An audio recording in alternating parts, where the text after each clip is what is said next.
For my final research project, I decided to look at how Edgar Allan Poe used Gothic literature to express the turmoil that he was currently going through at various points in his life. I think he used this Gothic literature as a way to sort of process some of the trauma that he was living through.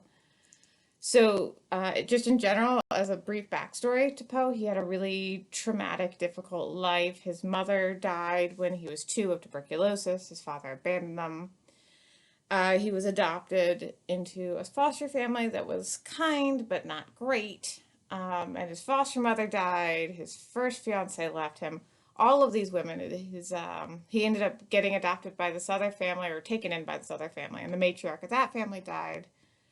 All of these important women in his life were continuously dying, and he was dealing with grief. He was dealing with alcoholism, very likely bipolar disorder too. It's what some modern psychiatrists have said, looking at some of his writing and journals, is that he very likely had recurrent depression and bipolar disorder. So he had a lot of grief, a lot of complicated feelings about women wanting women in his life, but likely also fearing them because they kept leaving through death, through lovers leaving him, unrequited loves. So then he did end up eventually marrying. He married Virginia Clem, who was actually his first cousin. He ended up, after a brief stint in the military, he ended up living with his aunt and moved in at the time that Virginia was 7. And he lived there until she was 13, at which point he did end up marrying her after the matriarch of that household died.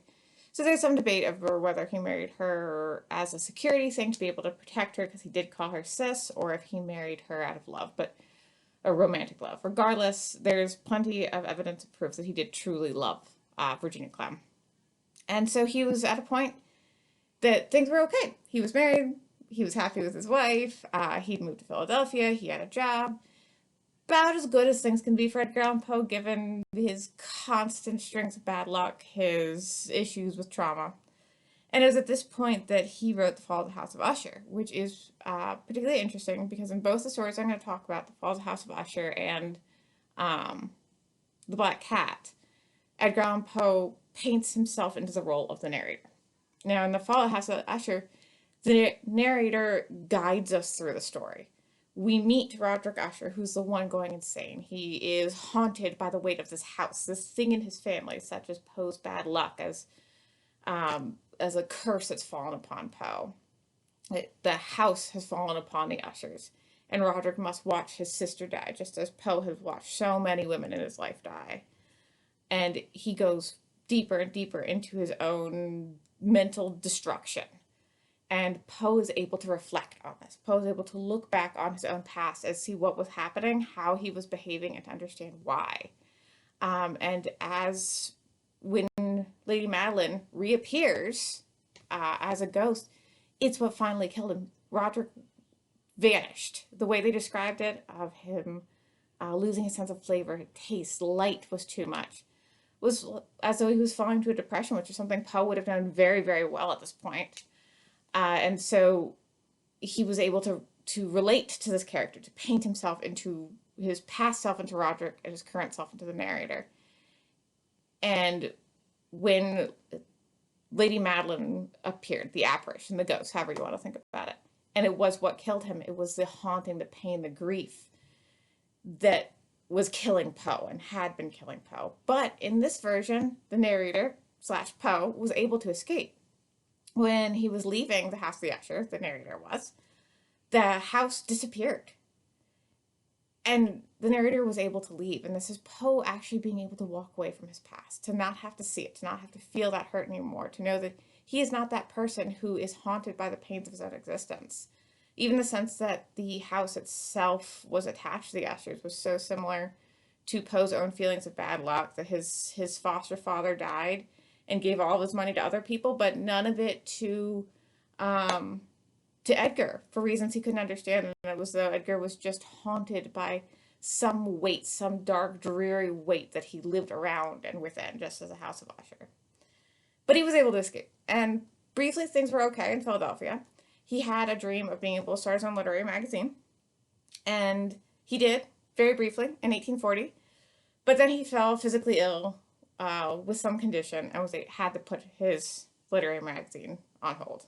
And then tragically, Virginia Clem, his beloved wife, comes down with tuberculosis, which is the same condition that killed his mother and his foster mother.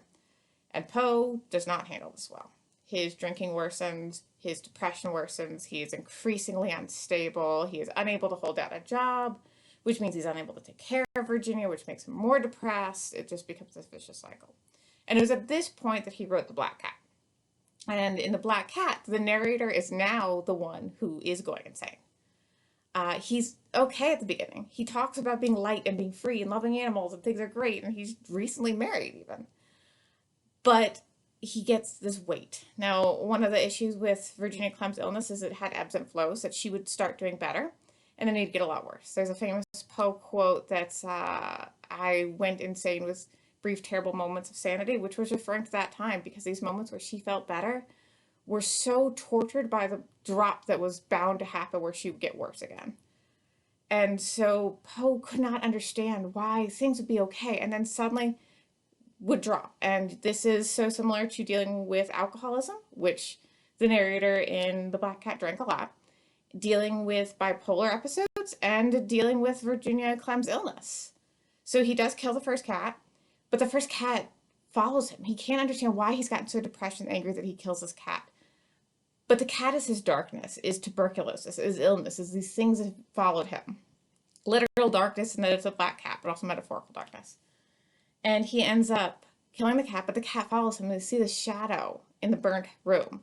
He cannot get away from it. He cannot get rid of this cat. He gets the other cat that has this light patch on it, and he wants this cat. And this cat is a sign of hope, because it's all dark, but there's this lightness. There's this one little bit of light. And he tries to bond with that cat, and things are going well. But then again, we have a drop, and he suddenly is angry, and he can't explain why, and he's drinking, and he's upset, and he ends up harming this cat as well, or attempting to, but he accidentally ends up killing his wife, which I think was some sense of wanting to get rid of this pain. He was tortured by Virginia's illness, and if he could get rid of it, even however that meant getting rid of it, as awful as that is to say, maybe there'd be some relief. And I think Poe was trying to imagine that, but wouldn't have wanted to say it or wouldn't have wanted to think it. And so the narrator accidentally kills his wife. He doesn't grieve. He doesn't fall to his knees. He actually uses the words relief and accomplishment when talking about the death. He immediately buries her in the wall, hunts down the cat, and talks about the freedom of killing this cat. That the thing that had been torturing him and making him suffer was now dead. Well, as we know, the cat was not actually dead. They tear the wall apart, and the cat is sitting there just grimacing at him. That no matter what he did, no matter where he went, he could not end the suffering that plagued him, that followed him. He couldn't get rid of it. And Poe himself was well aware of this, just as the narrator was well aware that no matter what he did, he could not rid himself of these black cats. And I think both of these were ways that Edgar Allan Poe was processing his own trauma. The Fall of the House of Usher was his opportunity to look backward on his trauma. And The Black Cat was a way to process the current pain and miserable state that he was currently in. Poe had died just a few short years after this was written of other mysterious illnesses. His death was quite curious. But I think that he used his writing to do this. And in Gothic literature, a lot of Gothic literature is written from a sense of unease, a sense of personal darkness, of the things that fear us deep within. And Poe had so much of that he was able to create and write Gothic literature. And if we can compare a biography of Poe along with his writings, I think there would be more and more similarities. That Poe, there are lots of analogies that Lady Madeline may have represented incest, may have been representative of fear itself. But I think a lot of this was much more almost Poe journaling and dialoguing and trying to process some of the awful, awful pains that he went through in his own life. And through that was able to become exemplary of Gothic literature.